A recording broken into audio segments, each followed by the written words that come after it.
Today I'm going to tell you the story about how I got over 1,000 square feet, 100 square meters of extra gardening space in my backyard by turning this here behind me into this. First of all, why would I want to get rid of a wonderful functioning swimming pool and turn it into extra backyard space?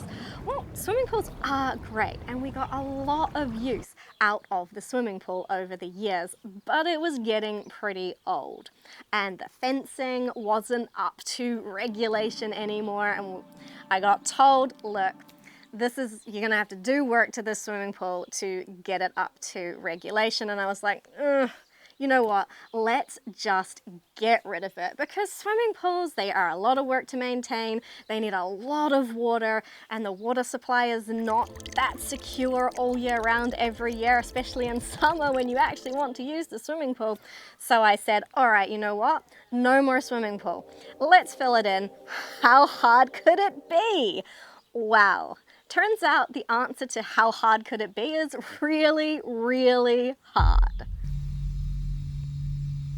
The first way we tried to deal with the swimming pool was to pump all the water out, which was the easy bit, and then to try just cracking the sides. And then I figured, well, we'll just get some topsoil and fill it in.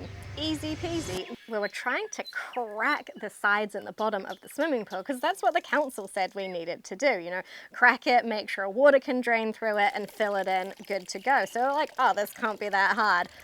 Oh man, we were wrong. Yeah, could not crack it. Tried a sledgehammer, that was definitely not gonna happen. Broke a jackhammer trying to just crack the bottom of it, so that wasn't gonna work. I thought about pickaxes, I thought about sledgehammers, I thought about jackhammers, I thought about, well, at one point I was like, man, is this gonna be dynamite? And all the while, we're trying these different strategies to crack the concrete of the swimming pool. It would rain and the pool would fill up again and I'd have to pump it out again. So this was going on and on and on. And then I tried to find someone to come and deal with it. And you know what? No one wanted to do the job. And, you know, now, having gone through the whole process, I understand why no one wanted to take the job. But we did find someone who would take the job, and we got started. A digger came in, and then we realized just how thick the concrete was that built the swimming pool. In some places, it was like 1/2 meter thick. I'm not exaggerating. It was insane. Clearly, when the swimming pool was built, concrete was really, really cheap and abundantly available, because whoever put it in, man, they did a very permanent job. So we had to get a second digger with a rock breaker attachment to actually break the concrete up and be able to just move it at all. So yeah, it was a whole thing. It was a whole process. But I mean, the good thing is that a large area that needed to get filled in got filled in with the concrete, because there was so much concrete. So I didn't have to buy that much topsoil. It was still many, many, many truckloads of topsoil to get it finished off.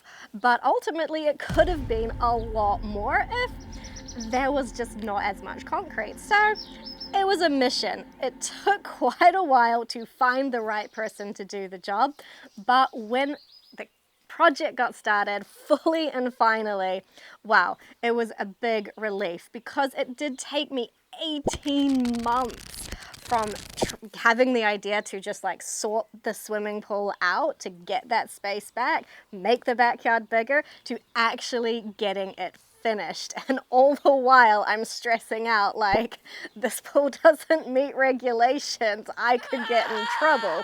But we got it done. And I'm pretty happy with what I've done with it.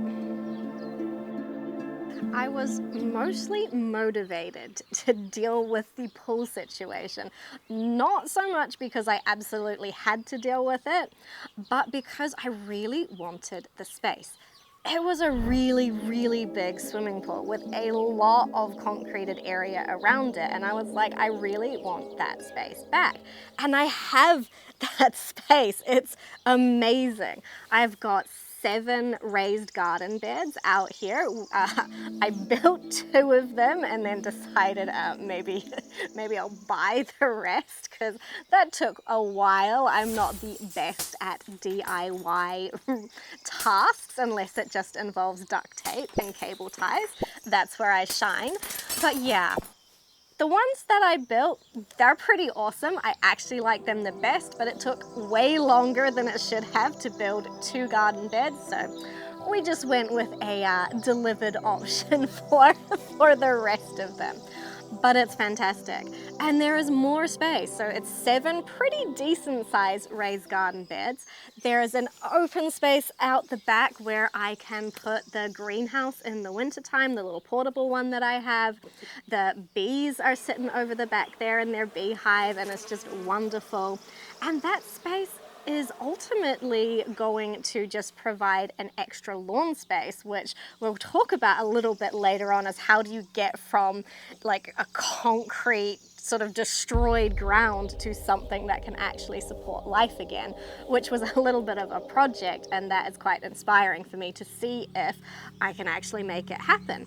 And it is starting to happen, but it has taken a while.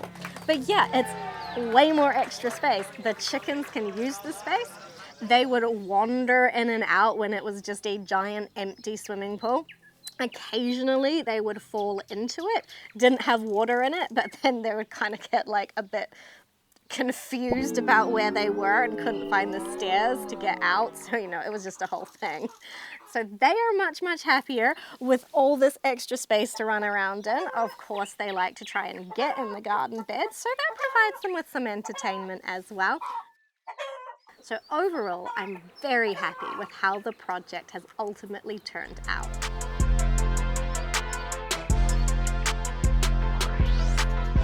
Here we are in the big open space behind the raised garden beds, where, as you can see, a whole bunch of chaos life is happening. So this is a part of my plan to ultimately turn this space into an area that can grow things that I actually want to grow. And it was a bit of thought that went into how do we get here, because when you are dealing with a piece of land that has been, I guess, abused by having concrete set on it for, I don't know, 60 years or something, you can't just put down soil and sow grass seed and expect it to go well. And I was like, if we do that, if we do not set up the conditions right for what we want to actually happen, then it's just going to turn into weeds and mud and a constant battle. So the topsoil came in, truckloads and truckloads of topsoil, and it was spread out, evened out, looking good. And what I did then is I spread gypsum over the top, 2 big bags of gypsum over the whole space, and I just did it by hand, walking around spreading it out of the wheelbarrow. And I did that because the topsoil was a bit clayey, had quite a high clay percentage in it, and gypsum helps to improve soil structure when you've got a high percentage of clay there. So I was put the gypsum down, and gypsum is also a calcium source, which is really important for life in general, for plants to be strong and healthy when they start growing. And then to stop weeds just coming in and the rain to just turn it into sludgy, mucky goo that the chickens would come and dig big mud holes in, I got in, again, truckloads and truckloads of wood chip bark mulch and spread that over. So the idea there is that it would hold the weeds at bay while the soil biology got started and actually started sort of doing some stuff under the ground, so to speak. And that is working. So it's been a couple of years now, and these plants can now grow. And now that, and I didn't plant these just showed up, and some of them I leave and some of them I manage a little bit and some of them I pull out depending on what they are. Some of the things here are weeds, so I try and knock the seed heads off before they can spread everywhere.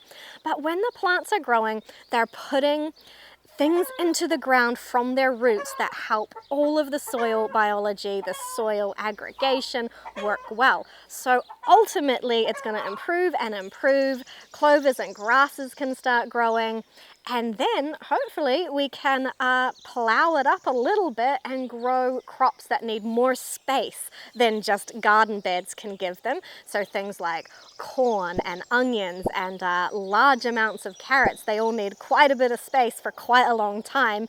Don't really have the space to grow lots of those things at the moment, but another couple of years and this space will be able to grow a much more decent quantity of crops that need a bigger space. That is the story of my epic swimming pool project. It was a lot of work. It was a lot more work than I thought it would be when I started, and it took a lot longer, but I am so happy that I kept on going even when it seemed kind of insurmountable and got it done, because I can grow so much more food in this space now, and there is not just a swimming pool sitting here mostly wasting space for most of the year and just costing money and time and electricity and all of that stuff. Now it is a garden that can grow food all year round, providing way more benefits to the backyard and to my family and to the bees and to the birds and the wildlife than a swimming pool ever could.